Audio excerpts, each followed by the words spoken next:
नमस्कार बच्चों, मैं दिव्यश्री श्रीमती प्रौढ़शाला होदिकेरे चನ್ನगिरी तालूಕು दावणಗೆರೆ जिले में काम कर रही हूँ। देखिए बच्चों, ये 8वीं कक्षा से लेकर ये 10वीं कक्षा तक आपको ये 4 अंक के लिए एक एक निबंध को हर प्रश्न पत्रिका में होते हैं, निबंध को लिखने के आपको अवश्य होते हैं ಅಲ್ವಾ। ನಿಮಗೆ ಏನು 8ನೇ ತರಗತಿಯಿಂದ 10ನೇ ತರಗತಿವರೆಗೆ ನಿಮಗೆ ನಿಬಂಧ ಲೇಖನಗಳು ಅಂತಾನೆ ಇರುತ್ತೆ, 4 अंकಕ್ಕೆ ಸಂಬಂಧಿಸಿದಂತೆ।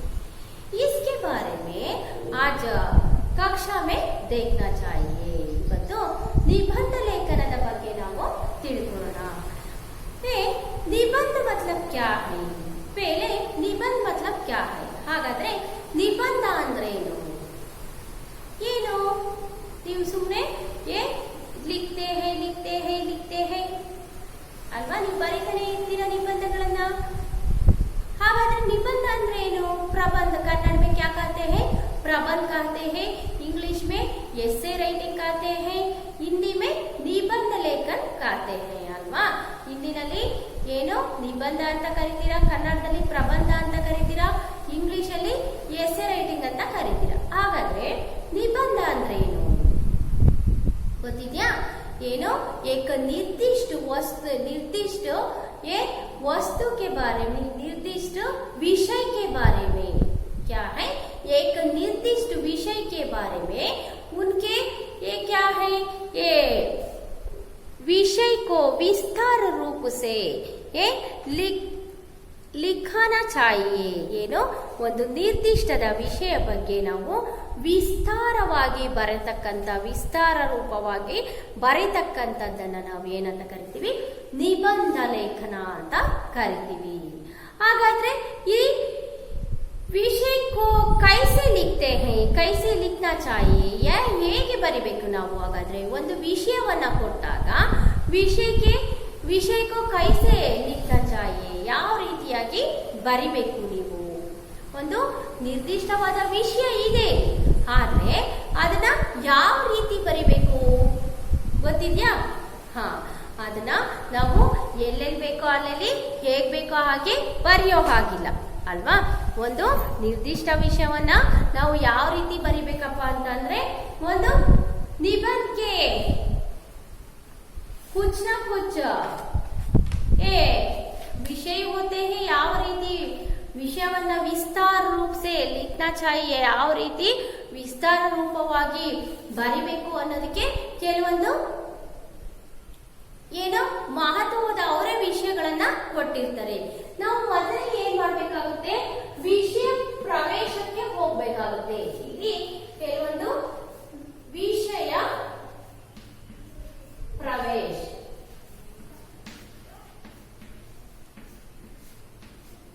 अल्वा, विषय प्रवेश, विषय विस्तार,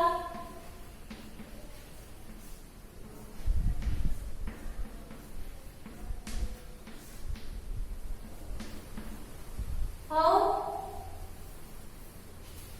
विषय विस्तार महत्व,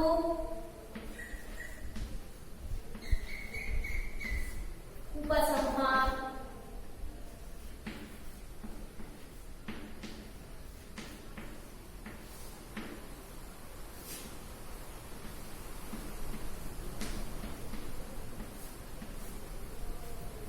देख लीजिए, एक विषय के संबंधित कुछ ना कुछ अंश होते हैं, प्रमुख अंश।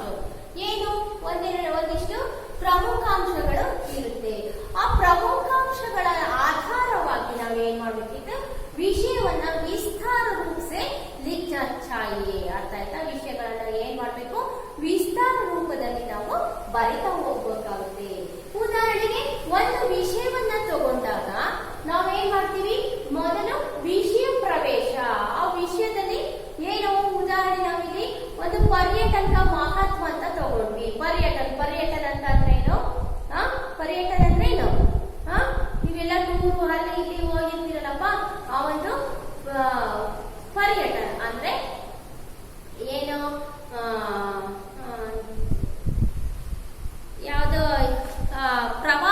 ಅಂತ ಕರಿತೀರಲ್ಲ, ಆ ಒಂದು ಪ್ರವಾಸದ ಬಗ್ಗೆ ಒಂದು निबंधवನ್ನ ಬರೆಯಿರಿ.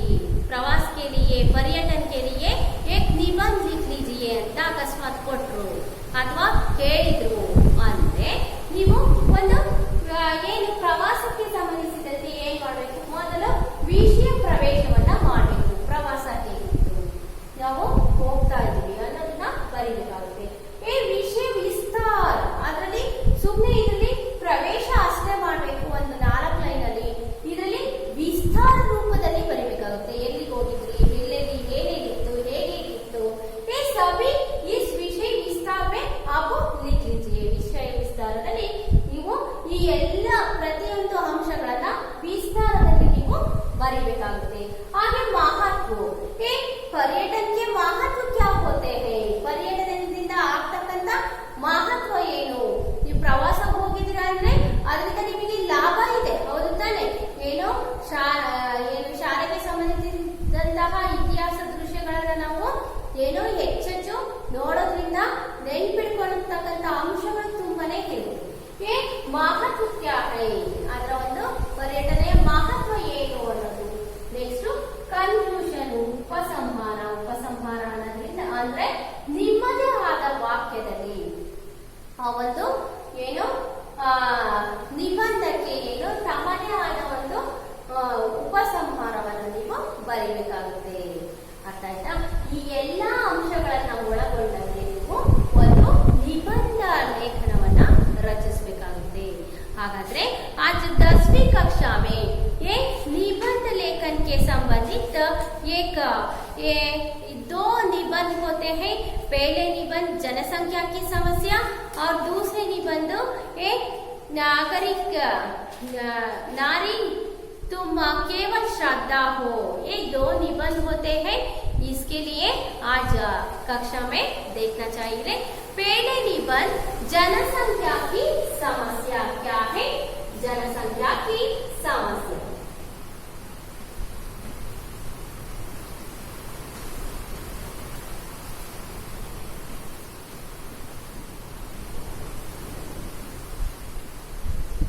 देख लीजिए जनसंख्या की समस्या के बारे में आप एक निबंध लिख लीजिए ಅಂತ ಏನಾದ್ರೂ ನೀವು ಪ್ರಶ್ನೆ ಬಂತು ಅಂದಾಗ ನೀವಿಲ್ಲಿ ವಿಷಯ ಪ್ರವೇಶವನ್ನ ಮಾಡಬೇಕಾಗುತ್ತೆ. ಮತ್ತೆ ಏನು ವಿಷಯ ಪ್ರವೇಶ, विषय प्रवेश में ये क्या लिखना चाहिए, ಹಾಗಾದ್ರೆ ಏನನ್ನು ಬರೀಬೇಕಾಗುತ್ತೆ ಅಲ್ವಾ? ನಿಮ್ಮ ಪುಸ್ತಕದಲ್ಲಿ ಇದೆ, देख लीजिए, पुस्तक खोल लीजिए. ये निबंध लेखन, निबंध ये जनसंख्या की समस्या. देख लीजिए विषय प्रवेश में ये कितने अंश आते हैं, क्या क्या आते हैं.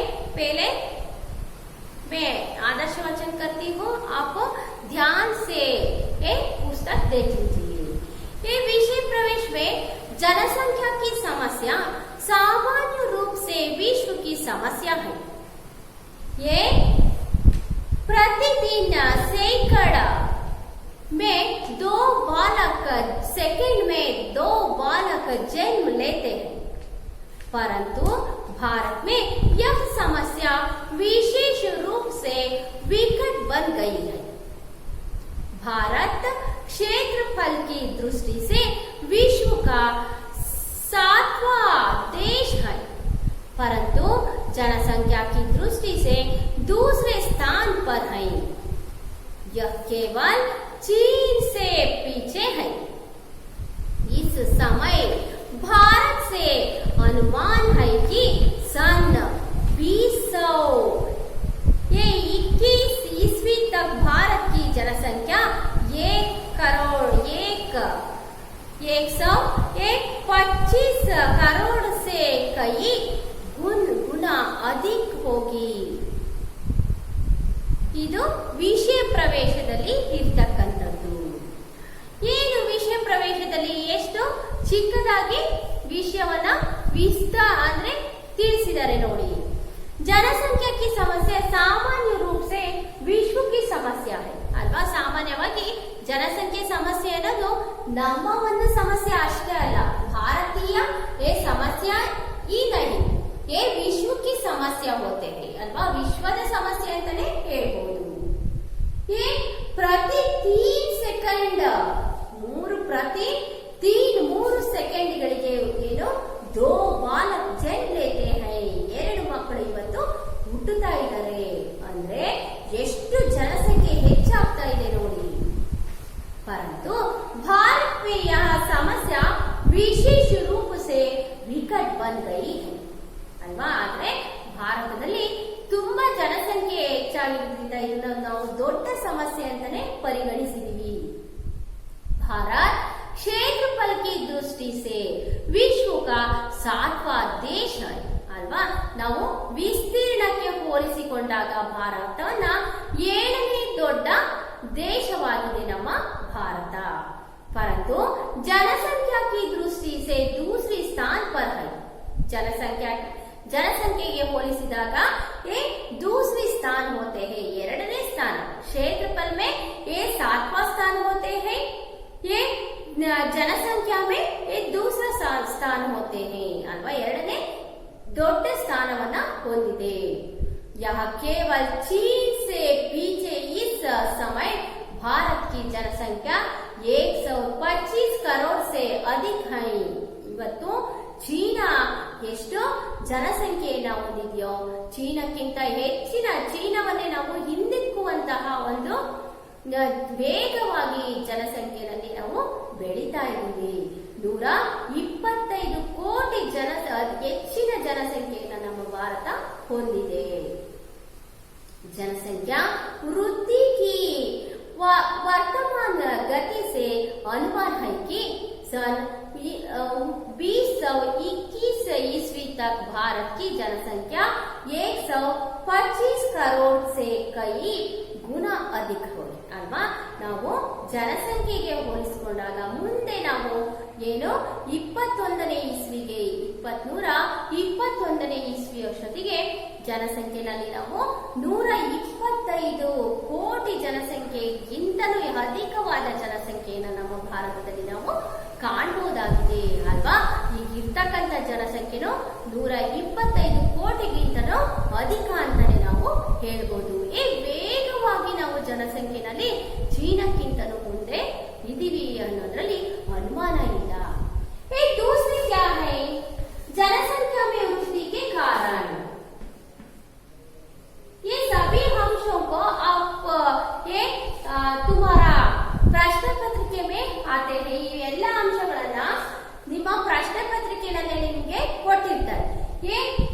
एक को आप लिखकर विस्तृत रूप से आप लिख लीजिए. ಒಂದನೇ ಅಂಶಗಳನ್ನ ನೀವು ಬರ್ಕೊಂಡ್ಬಿಟ್ಟು ಅದನ್ನ ವಿಸ್ತೃತ ರೂಪದಲ್ಲಿ ನೀವು ಬರೀತಾ ಹೋಗಬೇಕಾಗುತ್ತೆ. ठीक क्या है, दूसरा अंश क्या है, जनसंख्या में वृद्धि के कारण.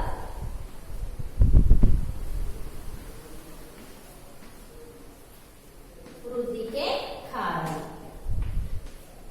ಏನು? ಹಾಗಾದ್ರೆ ಜನಸಂಖ್ಯೆ ವೃದ್ಧಿಗೆ ಕಾರಣಗಳೇನು? ಏನು ಕಾರಣಗಳಿದೆ? देखिए, वृद्धि के कारण यथा ये विज्ञान की उन्नति के साथ चिकित्सा एवं स्वास्थ्य की सुविधाओं में उन्नति हुई है. फलतः जन्म लेने वाले शिशुओं की मृत्यु दर में कमी हुई है तथा औसत आयु में वृद्धि हुई है. यानी आजकल एक भारतवासी पहले की अपेक्षा अधिक समय तक जीवित रहता है अल्वा. ಮೊದಲನೇ ಸಮಸ್ಯೆ ಏನು? ವಿಜ್ಞಾನದ ಉನ್ನತೀಕರಣದಿಂದ ಚಿಕಿತ್ಸೆಯ ಉನ್ನತೀಕರಣದಿಂದ ಏನಾಗಿದೆ, ನಮ್ಮ ಚಿಕಿತ್ಸೆ ನಮ್ಮ ಆರೋಗ್ಯದಲ್ಲಿ ಏನು ಕೆಲವೊಂದು ಬದಲಾವಣೆಗಳಾಗಿದೆ. ಅಂದ್ರೆ ಚಿಕಿತ್ಸಾ ವಿಜ್ಞಾನ ತುಂಬಾನೇ ಮುಂದುವರೆದಿದೆ, ತುಂಬಾನೇ ಬೆಳವಣಿಗೆಯಲ್ಲಿದೆ. ಹಾಗಾಗಿ ಯಾವುದೇ ಕಾಯಿಲೆ ಆದ್ರೂ ಸಹ ನಾವು ಇವತ್ತು ಏನಾಗ್ತಿದ್ವಿ, ಅದಕ್ಕೆ ಚಿಕಿತ್ಸೆಯನ್ನ ಕಂಡುಕೊಂಡಿದೀವಿ ಅಲ್ವಾ. ಚಿಕಿತ್ಸಾ ಸ್ವಾಸ್ಥ್ಯ ಕಿ ಸುವಿಧಾओं में ಉನ್ನತಿ ಹುಯಿ है ಅಲ್ವಾ. ಚಿಕಿತ್ಸೆಯಲ್ಲಿ ನಾವು ಉನ್ನತಿ ಸಶಕ್ತೀಕರಣ ಮಾಡ್ಕೊಂಡಿದ್ದೀವಿ, ಮುಂದುವರೆದಿದ್ದೀವಿ. ಹಾಗಾಗಿ ಜನ್ಮ ಲೇನೆ ವಾಲೆ ಶಿಶುओं की मृत्यु दर में कमी हुई है ಅಲ್ವಾ. ಮೊದಲೆಲ್ಲ ಬೇರೆ ಬೇರೆ ಕಾಯಿಲೆಗಳಿರ್ತಿದ್ವು, ಹುಟ್ಟಿದ ಮಗು ಉಳಿಯೋದೇ ಕಷ್ಟ ಇರ್ತಿತ್ತು, ಆ ರೀತಿಯ ಒಂದು ಕಾಯಿಲೆಗಳು ಇರ್ತಾ ಇತ್ತು. ऐसे बुखार ये क्या होते हैं, ये शमन होते हैं आजकल ಅಲ್ವಾ. ಇವತ್ತೇನಾಗಿದೆ, ಬೇರೆ ಈ ರೀತಿಯ ಸಮಸ್ಯೆಗಳೇನಾಗಿದೆ ಇವತ್ತು ಇಲ್ಲ. ಪ್ರತಿಯೊಂದು ಕಾಯಿಲೆಗೂ ಚಿಕಿತ್ಸಾ ಹೋತೆ ಹೇ, ಶಮನ್ ಹೋತೆ ಹೇ. ಇವತ್ತೆಲ್ಲ ಕಾಯಿಲೆಗಳಿಗೂ ಚಿಕಿತ್ಸೆ ಇದೆ, ಅದನ್ನ ನಿವಾರಣೆ ಬಿ ಹೋತೆ ಹೇ, ನಿವಾರಣೆಯನ್ನು ಮಾಡ್ಕೊಂತಾ ಇದೀವಿ. ಜೀವಿತಾವಧಿ ಕ್ಯಾ ಹೋತೆ ಹೇ, ಜ್ಯಾದಾ ಹೋತೆ ಹೇ. ಮನುಷ್ಯಕ್ಕೆ ಜೀವನವನ್ನ ನಾವು ಏನ್ ಮಾಡ್ತೇವೆ, ಮನುಷ್ಯನ ಒಂದು ಜೀವಿತಾವಧಿ ಹೆಚ್ಚಾಗ್ತಾ ಇದೆ. ಈ ಒಂದು ಕಾಯಿಲೆಗಳಿಗೆ ಚಿಕಿತ್ಸೆ ಇರೋದ್ರಿಂದ ಅವನು ಜೀವನವನ್ನ ಹೆಚ್ಚಿನ ದಿನ ಮಾಡಬಹುದಾಗಿದೆ. और ये तथा आयु में वृद्धि हुई है, यानी आजकल एक भारतवासी पहले की अपेक्षा अधिक समय तक जीवित रहता है ಅಲ್ವಾ. ಅವನ ಅಪೇಕ್ಷೆಯಂತೆ ಚೆನ್ನಾಗಿ ಆರೋಗ್ಯವಂತನಾಗಿದ್ರೆ ಹೆಚ್ಚು ದಿನ ಅವನು ಜೀವಿಸ್ತಕ್ಕಂತ ಒಂದು ಶೈಲಿಯನ್ನ ಭಾರತೀಯರು ಕಂಡುಕೊಂಡಿದ್ದಾರೆ. ಅಂದ್ರೆ ಚಿಕಿತ್ಸಾ ವಿಜ್ಞಾನ ವೃದ್ಧಿ ಹೋತೆ ಹೇ ಅಲ್ವಾ. ಚಿಕಿತ್ಸಾ ವಿಜ್ಞಾನ ಬೆಳವಣಿಗೆಯನ್ನ ನಾವು ಕಾಣಬಹುದಾಗಿದೆ. दूसरे क्या है, दूसरे कारण क्या है, प्राचीन मान्यताओं के अनुसार बच्चे भगवान की देन है, अतएव परिवार नियोजन जैसे उपायों को सामान्यतः अच्छी नजर से नहीं देखा जाता है. प्राचीन मान्यताओं के अनुसार क्या है, बच्चे भगवान की देन है. ಹಿಂದೆ ಎಲ್ಲ ಏನ್ ಮಾಡ್ತಾ ಇದ್ರು, ಮಗು ಹುಟ್ಟಿದ್ರೆ ಅದು ದೇವರ ಕೊಡುಗೆ ಅನ್ಕೊಂತ ಇದ್ರು. ಹಾಗೆ ಪರಿವಾರ ನಿಯೋಜನೆಗಳನ್ನ ಅಲ್ವಾ ಏನು, ಹಾಗಾಗಿ ಜನಸಂಖ್ಯೆ ಹೆಚ್ಚಾಗ್ತಾ ಇತ್ತು. ಕುಟುಂಬ ಯೋಜನೆಗಳನ್ನ ಅಳವಡಿಸ್ಕೊಂತ ಇರ್ಲಿಲ್ಲ. ಉಪಾಯೋಂಕೋ ಸಾಮಾನ್ಯತಃ ಅಚ್ಚಿ ನಜರ್ ಸೆ ನಹಿ ದೇಖ ಜಾತಾ ಅಲ್ವಾ. ಒಂದು ಕುಟುಂಬ ಯೋಜನೆ ಬಗ್ಗೆ ಜನರಲ್ಲಿ ಕೆಟ್ಟ ದೃಷ್ಟಿ ಇತ್ತು. ಹಾಗಾಗಿಯೇ ಕುಟುಂಬ ಯೋಜನೆಗಳನ್ನ ಅವರು ಅಳವಡಿಸ್ಕೊಂತ ಇರಲಿಲ್ಲ. ದೇವರು ಕೊಟ್ಟದ್ದು ಮಕ್ಕಳ ದೇವರ ಸಮಾನ ಅಂತ ಏನ್ ಮಾಡ್ತಾ ಇದ್ರು, ಹೆಚ್ಚಿನ ಮಕ್ಕಳನ್ನ ಮಾಡ್ಕೊಂತ ಇದ್ರು. ಇದು ಒಂದು ಕಾರಣ. ಭಾರತೀಯರು ಸಾಂಪ್ರದಾಯಿಕವಾಗಿ ತುಂಬಾನೇ ಅಲ್ವಾ, ತುಂಬಾ ಸಂಪ್ರದಾಯಸ್ಥರು. ಹಾಗಾಗಿ ಈ ಕುಟುಂಬ ನಿಯೋಜನೆಗಳನ್ನ ಅವರು ಅಳವಡಿಸ್ಕೊಳ್ಳೋದಿಕ್ಕೆ ಏನ್ ಮಾಡ್ತಾ ಇದ್ರು, ಅಳವಡಿಸ್ಕೊಂತ ಇರಲಿಲ್ಲ. ಹಾಗೆ ಯಾಪಿ ಏಕ दृष्टिकोण है कि अधिक बच्चे होने से काम करने के लिए तथा परिवार की रक्षा करने के लिए अधिक हाथ उपलब्ध होते हैं. ಹೆಚ್ಚೆಚ್ಚು ಮೂರನೇ ಕಾರಣ ಏನಂದ್ರೆ, ಹೆಚ್ಚೆಚ್ಚು ಮಕ್ಕಳು ಮಾಡ್ಕೊಂಡ್ರೆ ನಾವೇನು ಮನೆಯ ಕೆಲಸಕ್ಕೆ ಅವರು ಸಹಾಯಕರಾಗ್ತಾರೆ. ಹೆಚ್ಚು ಕೈಗಳಿರ್ತೀವಿ. ಒಬ್ಬ ಇದ್ರೆ ಒಬ್ಬನೇ ಕೆಲಸ ಮಾಡ್ಬೇಕಾಗುತ್ತೆ. ಆದ್ರೆ ಮನೆಯಲ್ಲಿ 5-6 ಜನ ಇದ್ರೆ ಹೊಲಗಳಿಗಾಗ್ಲಿ ಕೆಲಸಕ್ಕಾಗ್ಲಿ ಕೂಲಿಗಳು ಬೇಕಾಗೋದಿಲ್ಲ ಅನ್ನೋ ಒಂದು दृष्टिकोण इट्ಕೊಂಡು, ಹಾಗಾಗಿ उत्पादन की वृद्धि में जनशक्ति के महत्व को कौन नका सकता है ಅಲ್ವಾ. ಉತ್ಪಾದನೆ ದೃಷ್ಟಿಯಲ್ಲಿ ಜನಸಂಖ್ಯೆ ಹೆಚ್ಚಿರಬೇಕು ಅನ್ನೋದನ್ನ ನಾವೆಲ್ಲ ಕಂಡುಕೊಂಡಿರೋರು. ಹಾಗಾಗಿ ಮನೆಯಲ್ಲೇ ಹೆಚ್ಚು ಜನ ಇದ್ರೆ ಕೆಲಸ ಕಾರ್ಯಗಳು ಚೆನ್ನಾಗಾಗುತ್ತೆ ಅನ್ನೋ ಒಂದು ನಂಬಿಕೆ ಇತ್ತು. जनसंख्या वृद्धि को रोकने से सबसे अधिक बाधक तत्व है. ಜನಸಂಖ್ಯಕ ರೋಕ್ಲಿಕ್ಕೆ ತಡೆಯೋದು ತುಂಬಾ ಕೆಟ್ಟದ್ದು ಅನ್ನೋ ಒಂದು ಮೂಢನಂಬಿಕೆ ಇತ್ತು. अशिक्षित लोगों को इस बात का ज्ञान नहीं है कि छोटी परिवार के क्या फायदे हैं अथवा ಚಿಕ್ಕ ಸಂಸಾರ ಸುಖಕ್ಕೆ ಆಧಾರ ಅಥವಾ ಚಿಕ್ಕ ಕುಟುಂಬ ಇರಬೇಕು, ಚಿಕ್ಕ ಕುಟುಂಬದ ಮಹತ್ವದ ಬಗ್ಗೆ ಈ ಒಂದು ಅಶಿಕ್ಷಿತ ಜನರಲ್ಲಿ ಅಂದ್ರೆ ಅನಕ್ಷರಸ್ಥರಲ್ಲಿ ಚಿಕ್ಕ ಕುಟುಂಬದ ಮಹತ್ವವನ್ನ ತಿಳಿಸೋದು ಕಡಿಮೆ ಆಗಿತ್ತು. उसके साथ साथ अंधविश्वास ರೂಢಿವಾದಿತಾ भी होते हैं ಅಲ್ವಾ. ಕೆಲವೊಂದು ಮೂಢನಂಬಿಕೆಗಳು, ಅಂಧವಿಶ್ವಾಸಗಳು, ರೂಢಿ ಪದ್ಧತಿಗಳು ಸಹ ಇದ್ದು ಹೆಚ್ಚೆಚ್ಚು ಮಕ್ಕಳು ದೇವರ ಸಮಾನ ಅನ್ನೋ ಒಂದು ಅಂಧವಿಶ್ವಾಸಕ್ಕೆ ಭಾರತೀಯರು ಒಳಗಾಗಿದ್ರು. उसके साथ अतिरिक्त भारतीय लोग संतान को ईश्वरीय देन समझते हैं तथा संतान को भाग्य के साथ जोड़े देते हैं. ಕುಟುಂಬ ಯೋಜನೆಗಳನ್ನ ಅಳವಡಿಸಿಕೊಳ್ಳೋದಿಕ್ಕೆ ಏನ್ ಮಾಡ್ತಾ ಇದ್ರು, ನಕಾರಾತ್ಮಕವಾಗಿ ಮಾಡ್ತಾ ಇದ್ರು. ದೇವರ ಒಂದು ಕೊಡುಗೆ ಮಕ್ಕಳು ಅನ್ನೋ ರೂಪದಲ್ಲಿ ಮಕ್ಕಳನ್ನ ಹೆಚ್ಚು ಮಕ್ಕಳನ್ನ ಮಾಡ್ಕೊಂತ ಇದ್ರು. ಇದು ಒಂದು ಕಾರಣ ಆಗುತ್ತೆ. और पांचवें कारण क्या है? जनसंख्या को नियंत्रित करने के लिए सरकार द्वारा किए जाने वाले उपायों के असफल होने के कारण ही यह है कि परिवार ये नियोजन अपनाने वाले वह वर्ग है ಅಲ್ವಾ. ಪರಿವಾರ ನಿಯೋಜನೆ, ಕುಟುಂಬ ನಿಯೋಜನೆಗಳನ್ನ ಅಳವಡಿಸ್ಕೊಳ್ತಕ್ಕಂಥದ್ದಕ್ಕೆ ಅಳವಡಿಸ್ಕೊಳ್ತಕ್ಕಂಥ ಅಸಫಲ ವರ್ಗನೂ ಸಹ ಇತ್ತು. ಹಾಗೆ ಅದರ ಬಗ್ಗೆ ಹೆಚ್ಚಿನ ವಿಷಯದ ಮಹತ್ವ ಜನಗಳಿಗೆ ತಿಳಿದಿರಲಿಲ್ಲ. ಹಾಗೆ जिसके कम बच्चे होते हैं, जिनके अधिक बच्चे होते हैं, वे परिवार नियोजन को अपनाते नहीं हैं. कहने का तात्पर्य है कि भारत के लोग सामान्यतः परिवार नियोजन सदृश उपचारों को अपनाने के प्रति विशेष उत्साह नहीं दिखाते अल्वा.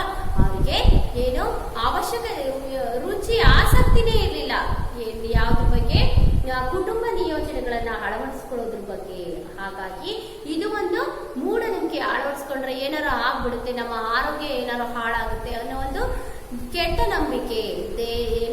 ದೇವರು ಮಕ್ಕಳು ದೇವರ ಸಮಾನ, ಅದಕ್ಕೆ ತಡೆ ಮಾಡಬಾರ್ದು ಅನ್ನೋ ಒಂದು ದೃಷ್ಟಿಕೋನದಿಂದ ಏನ್ ಮಾಡ್ತಾ ಇದ್ರು, ಈ ಒಂದು ಪರಿವಾರ ನಿಯೋಜನೆಗಳನ್ನ, ಕುಟುಂಬ ನಿಯೋಜನೆಗಳನ್ನ ಅಳವಡಿಸ್ಕೊಳ್ತಾ ಇದ್ದಿಲ್ಲ. और परिणाम जनसंख्या वृद्धि के सभी क्या है? कारण होते हैं. और आगे क्या है? परिणाम. ये जनसंख्या वृद्धि से क्या परिणाम होते हैं? ಇದರಿಂದ ಆಗ್ತಕ್ಕಂಥ ಪರಿಣಾಮ ಏನು? ಹೆಚ್ಚೆಚ್ಚು ಜನಸಂಖ್ಯೆ ಆದ್ರೆ ಏನಾಗುತ್ತೆ, ಆಗ್ತಕ್ಕಂಥ ನಷ್ಟ ಏನು, ಪರಿಣಾಮ ಏನು ಅನ್ನೋದನ್ನ ನೋಡೋಣ.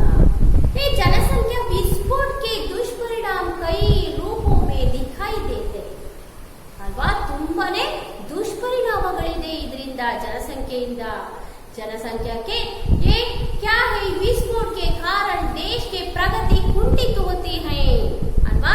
ದೇಶದ ಪ್ರಗತಿ ಏನಾಗುತ್ತೆ, ಕುಂಠಿತ ಆಗುತ್ತೆ. कितने ही महत्वाकांक्षी कार्यक्रम बनाए जाए वे अपेक्षित परिणाम नहीं दे पाते हैं. ಎಷ್ಟು ಜನಕ್ಕೆ ಅಂತ ಕೆಲಸ ಕೊಡೋದಿಕ್ಕಾಗುತ್ತೆ, ಎಷ್ಟು ಜನ ಅಂತ ನಿಯಂತ್ರಣ ಮಾಡೋದಿಕ್ಕಾಗುತ್ತೆ. ಹಾಗಾಗಿ ಎಷ್ಟೇ ಉತ್ಪಾದನೆಯನ್ನು ಮಾಡಿದ್ರು ಏನಾಗುತ್ತೆ, ಅದು ಕಡಿಮೆ ಆಗ್ತಾ ಹೋಗುತ್ತೆ.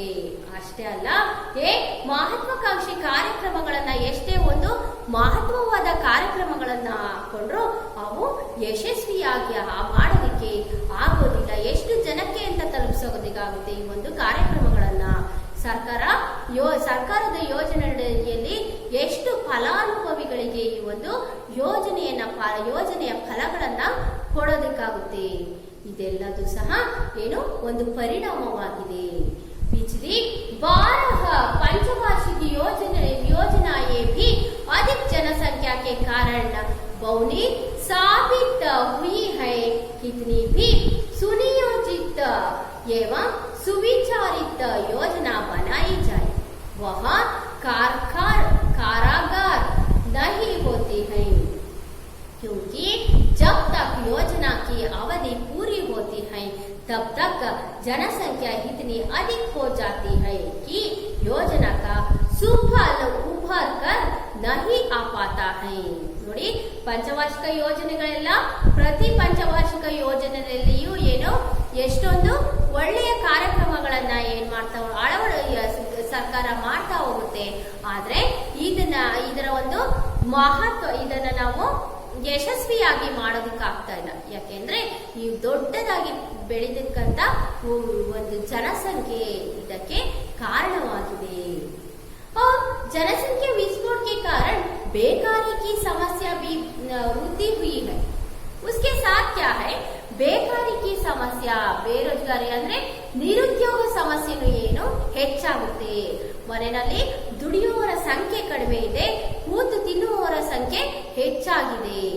इसके लिए क्योंकि जिस गति से जनसंख्या बढ़ी है उस गति से रोजगार के साधनों में वृद्धि नहीं हुई है. ಎಷ್ಟು ಜೋರಾಗಿ ಎಷ್ಟು ಫಾಸ್ಟ್ ಆಗಿ ಜನಸಂಖ್ಯೆ ಮುಂದುವರಿದಿದೆಯೋ उसके साथ ये ರೋಜ್ಗಾರಿ ಅವರಿಗೆ ಉದ್ಯೋಗವನ್ನ ಏನೋ ಕೊಡೋದಿಕ್ಕೆ ಆಗ್ತಾ ಇಲ್ಲ, ಅವ್ರ ಉದ್ಯೋಗವನ್ನ ಕಂಡುಕೊಳ್ಳೋದಿಕ್ಕೆ ಆಗ್ತಾ ಇಲ್ಲ. ಇದು ಸಹ ಒಂದು ಕಾರಣ ಆಗಿದೆ. ಅವರು ನೌಕರಿಯೋ ಕೆ ಸಂಖ್ಯಾ ಸೀಮಿತ रहती है ಅಲ್ವಾ. ಇವತ್ತು ಯಾವ ಡಿಪಾರ್ಟ್ಮೆಂಟ್ ಹೋದ್ರು ನೋಡಿ ಎಲ್ಲ ಖಾಲಿ ಹುದ್ದೆಗಳಿರುತ್ತೆ, ನೌಕರಿ ಸಂಖ್ಯೆನೂ ನೋಡಿ ಏನು ಸೀಮಿತವಾಗಿದೆ. ಇಷ್ಟೇ ಜನಗಳನ್ನ ತಗೋಬೇಕು ಅನ್ನೋದು ಒಂದು ಸೀಮಿತವಾಗಿರುತ್ತೆ ಅಲ್ವಾ. ಹಾಗಾಗಿ ಇದು ಸಹ ಒಂದು ಕಾರಣ ಆಗಿದೆ. ಅನೇಕ ಯುವತಿಯೋ ಬೇರೋಜ್ಗಾರ್ ಬನೆ ರಹತೆ ಹೈ. ಇವತ್ತು ಎಷ್ಟೊಂದು ಯುವತಿಯರು ಇವತ್ತು ನಿರುದ್ಯೋಗದಿಂದ ಕೆಲಸಕ್ಕಾಗಿ ಏನ್ ಮಾಡ್ತಾ ಇದ್ದಾರೆ, ಹುಡುಕಾಡ್ತಾ ಇದ್ದಾರೆ ಕೆಲಸಗಳನ್ನ ಅಲ್ವಾ. ಹಾಗಾಗಿ ಜನಸಂಖ್ಯಾ ವೃದ್ಧಿ ಸೆ ಅಚ್ಚೆ ಉದ್ಯೋಗ ನಹಿ ಮಿಲ್ತೆ ಹೈ. ಜನಸಂಖ್ಯೆಯಿಂದ ಒಳ್ಳೆಯ ಉದ್ಯೋಗಗಳನ್ನ ನಾವು ಜನಗಳಿಗೆ ಕೊಡೋದಿಕ್ಕಾಗ್ತಾ ಇಲ್ಲ. ಇವತ್ತು ಎಷ್ಟೊಂದು ಓದಿರ್ತಾರೆ, ಡಬಲ್ ಡಿಗ್ರಿ ಗ್ರಾಜುಯೇಟ್ ಆಗಿರ್ತಾರೆ, ಏನಿವತ್ತು ಒಬ್ಬ P1 ಕೆಲಸ ಸಿಕ್ಕಿದ್ರೆ ಸಾಕಪ್ಪ ಅಂತ ಅವರು ಆತರಿತಾ ಇರ್ತಾರೆ. ಹೀಗೆ ಈ ಒಂದು ನಿರುದ್ಯೋಗದ ಸಮಸ್ಯೆನು ಏನು ಪರಿಣಾಮವನ್ನು ಆಗುತ್ತೆ. जनसंख्या की वृद्धि के कारण अपराधों में वृद्धि हुई है ಅಲ್ವಾ. ಅಪರಾಧಗಳು ಸಹ ಏನು ಅಪರಾಧಗಳು ಹೆಚ್ಚಾಗ್ತಾ ಹೋಗುತ್ತೆ. पर्यावरण प्रदूषण होते हैं ಅಲ್ವಾ. ಏನು ಪರಿಸರ ಮಾಲಿನ್ಯ ಉಂಟಾಗುತ್ತೆ. और पर्यावरण प्रदूषण के फलस्वरूप बीमारियां फैलती है. ಪರಿಸರ ಹಾಳಾದ್ರೆ ಏನಾಗುತ್ತೆ, ಜನಗಳಿಗೆ ಕಾಯಿಲೆ ಹೆಚ್ಚಾಗ್ತಾ ಹೋಗುತ್ತೆ ಅಲ್ವಾ. ಕಾರ್ಬನ್ ಹೆಚ್ಚಾಗ್ತಾ ಏನಾಗುತ್ತೆ, ವಾಯು ಮಾಲಿನ್ಯ ಆಗುತ್ತೆ. ಇದರಿಂದ ನಮಗೆ ಒಳ್ಳೆ ವಾಯು ಸಿಗೋದಿಲ್ಲ. ಏನು ಬಿಮಾರಿಯ ಆತೆ ಹೈ. ಬಿಮಾರಿಯ ಮತ್ಲಬ್ ಕ್ಯಾ ಕಾಯಿಲೆಗಳು, ರೋಗ ರುಜಿನಗಳು ಬರುತ್ತೆ. ಅವರು वस्तुओं की मूल्य वृद्धि का एक प्रमुख कारण में बढ़ती हुई जनसंख्या है. ವಸ್ತುಗಳು ವೃದ್ಧಿ ಹೆಚ್ಚಾಗಬೇಕಾಗುತ್ತೆ, ಆದ್ರೆ ವಸ್ತುಗಳು ಕುಂಠಿತ ಆಗ್ತಾ ಹೋಗುತ್ತೆ, ವೃದ್ಧಿ ಕಡಿಮೆ ಆಗ್ತಾ ಇದೆ. उत्पादन की तुलना में जब किसी वस्तु की मांग अधिक है. ವಸ್ತುಗಳ ಬೇಡಿಕೆ ಹೆಚ್ಚಿರುತ್ತೆ, ಉತ್ಪಾದನೆಯಲ್ಲಿ ಕಡಿಮೆ ಇದೆ, ಬೇಡಿಕೆ ಹೆಚ್ಚಿದೆ. ಹಾಗಾಗಿ ಅದರ ಒಂದು ಬೆಲೆ ಗಗನಕ್ಕೇರಿದೆ. ಇವತ್ತು ಎಲ್ಲ ವಸ್ತುಗಳ ಬೆಲೆ ಗಗನಕ್ಕೇರಿದೆ. ಯಾಕೆ? ಇವತ್ತು ಹೆಚ್ಚು ಏನು ವಸ್ತುಗಳ ಕಡಿಮೆ ಇದೆ, ಕೊಂಡುಕೊಳ್ತಕ್ಕಂಥವ್ರು ಹೆಚ್ಚಿದ್ದಾರೆ, ಅಂದ್ರೆ ಜನರು ಜಾಸ್ತಿ ಇದ್ದಾರೆ, ಉತ್ಪಾದನೆ ಕಡಿಮೆ ಇದೆ. ಹಾಗಾಗಿ ಮೌಲ್ಯ, ಅದರ ಒಂದು ಬೆಲೆ ಏನಾಗ್ತಾ ಇದೆ, ಹೆಚ್ಚಾಗ್ತಾ ಇದೆ. ಜನಸಂಖ್ಯಾ ವೃದ್ಧಿ के कारण दिन प्रतिदिन महंगाई बढ़ रही है. ಇವತ್ತು ತುಂಬಾ ಹೇರಳವಾಗಿ ಇವತ್ತು ಜನಸಂಖ್ಯೆ ಹೆಚ್ಚಾಗ್ತಾ ಇದೆ. ये क्या है? ये सभी परिणाम. ये अगले क्या है? उपचार. ಅದಕ್ಕೆ ನಾವು ಏನನ್ನ ಮಾಡಬೇಕು ಅಲ್ವಾ? ಏನನ್ನು ಮಾಡಬೇಕು, ಏನ್ ಮಾಡಿದ್ರೆ ಸರಿ ಹೋಗುತ್ತೆ ನಮ್ಮ ಒಂದು ಜನಸಂಖ್ಯೆ ವೃದ್ಧಿಗೆ कम करने के लिए क्या क्या उपचार करना चाहिए. ಜನಸಂಖ್ಯೆಯನ್ನು ನಾವು ಕಡಿಮೆ ಮಾಡ್ಕೋಬೇಕು ಅಂದ್ರೆ ಏನೇನ ಮಾಡಬೇಕು? सबका यह कर्तव्य है कि इस समस्या के निराकरण में पूरा योगदान दे. अल्वा, ये एक ही व्यक्ति का कर्तव्य नहीं, हम सबका कर्तव्य होते हैं. ಇಲ್ಲಿ ಒಬ್ಬ ವ್ಯಕ್ತಿಯ ಕರ್ತವ್ಯ ಅಲ್ಲ, ಇದು ಎಲ್ಲರ ಕರ್ತವ್ಯ ಅಂತ ನಾವು ತಿಳ್ಕೋಬೇಕು ಫಸ್ಟ್. उसके साथ व्यक्तिगत रूप में परिवार को छोटे से छोटा रखने का प्रयास करें. ಅಲ್ವಾ, ಚಿಕ್ಕ ಸಂಸಾರ ಸುಖಕ್ಕೆ ಆಧಾರ ಅಥವಾ ಒಂದು ಕುಟುಂಬಕ್ಕೆ ಒಂದೇ ಮಗು ಸಾಕು ಅನ್ನೋ ಒಂದು ಸ್ಲೋಗನ್ಗಳನ್ನ ಅನ್ನೋ ಏನು ನಾವು ಆ ರೀತಿಯ ಒಂದು ಯೋಚನೆಗಳಲ್ಲಿ ಮುಳುಗಬೇಕಾಗುತ್ತೆ, ಅದನ್ನ ನಾವು ಮಾಡ್ಕೋಬೇಕಾಗುತ್ತೆ। आगे समझ लेना चाहिए बच्चों अधिक बच्चों का पालन पोषण बहुत कठिन होता है अल्वा। ಹೆಚ್ಚು ಮಕ್ಕಳಾದ್ರೆ ನಾವು ಅವ್ರನ್ನ ಪೋಷಣೆ ಮಾಡೋದು ಪಾಲನೆ ಮಾಡೋದು ತುಂಬಾನೇ ಕಷ್ಟ ಆಗುತ್ತೆ। ಒಂದು ಮಗು ತಂದ್ಕೊಡೋದು ಅಷ್ಟೇ ಅಲ್ಲ, 4-5 ಮಕ್ಕಳಿಗೆ ತಂದ್ಕೊಡೋದು ಅಷ್ಟೇ ಅಲ್ಲ ಅಲ್ವಾ। ಹಾಗಾಗಿ ನಾವು ಅದನ್ನ ತಿಳ್ಕೋಬೇಕಾಗುತ್ತೆ, ಅರ್ಥ ಮಾಡ್ಕೋಬೇಕಾಗುತ್ತೆ। बच्चों की संख्या जितनी कम होगी उनकी देखभाल अधिक अच्छी तरह से कर सकेंगे। ಎಷ್ಟು ಕಡಿಮೆ ಮಕ್ಕಳಿರ್ತಾರೋ ಅವರನ್ನ ನೋಡ್ಕೊಳ್ತಕ್ಕಂಥದ್ದು ನಾವು ಅಷ್ಟೇ ತುಂಬಾ ಚೆನ್ನಾಗಿ ನಾವು ಅವ್ರನ್ನ ನೋಡ್ಕೋಬಹುದು ಅನ್ನೋದನ್ನ ನಾವು ತಿಳ್ಕೋಬೇಕು। हमारी सरकार तथा सामाजिक संस्थाओं को चाहिए कि सभा हो गोष्ठियों संचार माध्यमों द्वारा छोटे परिवार से होने वाले फायदों का प्रचार प्रसार करे ಅಲ್ವಾ। ನಮ್ಮ ಸಾಮಾಜಿಕ ಸಂಸ್ಥೆಗಳಾಗಿರ್ಬೋದು, ಸರ್ಕಾರ ಇರ್ಬೋದು, ಏನೋ ವಿಚಾರ ಮಾಧ್ಯಮಗಳಿರ್ಬೋದು, ಈ ಒಂದು ಚಿಕ್ಕ ಸಂಸಾರಗಳ ಬಗ್ಗೆ ನಾವು ಜನರಿಗೆ ಹೆಚ್ಚಿನ ಮಾಹಿತಿಯನ್ನ ತಿಳುವಳಿಕೆಯನ್ನ ತಿಳಿಸಬೇಕಾಗಿದೆ। और उसके साथ साथ कहने का तात्पर्य है कि परिवार को सीमित रखने की मानसिकता और प्रचार हर स्तर पर किया जाए, जिससे जनसंख्या नियंत्रण का जीवन का एक आवश्यक अंग मान लिया जाए। ಅಂದ್ರೆ ನಾವು ತಿಳ್ಕೊಂಡಿರ್ಬೇಕು, ಜನಸಂಖ್ಯೆಯನ್ನ ನಾವು ಕಡಿಮೆ ಮಾಡಬೇಕು ಅನ್ನೋದನ್ನ ಮಾನಸಿಕವಾಗಿ ನಾವು ತಿಳ್ಕೊಂಡಿರ್ಬೇಕು। और अगले क्या है उपसंहार।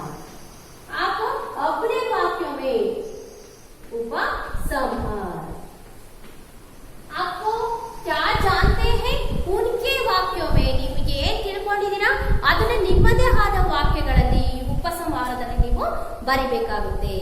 हमारे देश के विकास में जनसंख्या की वृद्धि एक बहुत बड़ी बाधा है अल्वा। ಇದು ಒಂದು ದೊಡ್ಡ ಸಮಸ್ಯೆಯಾಗಿದೆ। यातायात शिक्षा रोजगार आदि विविध क्षेत्रों में जनसंख्या की वृद्धि एक सिर दर्द बन गई।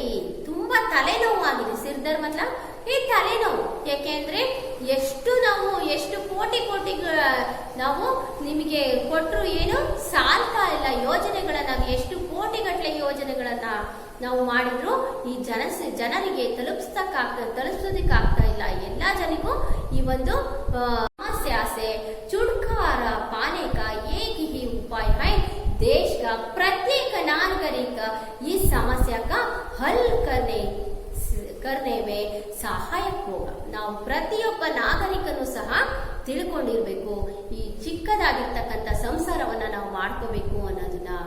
ಇಲ್ಲ ಅಂದ್ರೆ ಇದನ್ನ ನಾವು ತೊಡೆದು ಹಾಕೋದಿಕ್ಕಾಗೋದಿಲ್ಲ। ಹಮೇ ನಿಮ್ನ ಪಂಕ್ತಿಯ ಜನ್ ಜನ್ ತಕ್ ಪಹುಂಚನಿ ಚಾಹಿಯೆ। ಇದನ್ನ ನಾವು ಪ್ರತಿಯೊಬ್ಬ ಜನರಿಗೂ ನಾವು ತಿಳಿಸಬೇಕಾಗಿದೆ। ಸುಖಮಯ ಜೀವನ का यह सार दो बच्चों को हो परिवार ಅಲ್ವಾ। ಸುಖಮಯವಾದ ನಮ್ಮ ಜೀವನದ ಸಂಸಾರಕ್ಕೆ ಏನು 2 ಮಕ್ಕಳು ಮಾತ್ರ ಸಾಕು ಅನ್ನೋದನ್ನ ನಾವು ಪ್ರತಿಯೊಬ್ಬ ಜನರಿಗೂ ಪ್ರತಿಯೊಬ್ಬ ಪ್ರಜೆಗೂ ನಾವು ತಲುಪಿಸಬೇಕಾಗಿದೆ।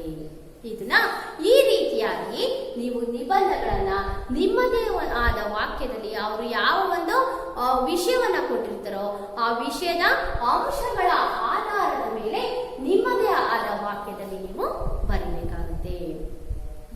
बच्चा देखिए एक कल और एक ये नारी तुम केवल श्रद्धा हो के बारे में देखना चाहिए। आप भी ये लिखने को प्रयास कीजिए। पर्यटन का महत्व निबंध के बारे में आप ये गृह कार्य के लिए आप लिख लीजिए। या तक पाठ निबंध लेखन आप सभी को मालूम हुआ? हाँ, सभी को इस लेखन सुनने के लिए सभी को धन्यवाद करती हूँ। धन्यवाद।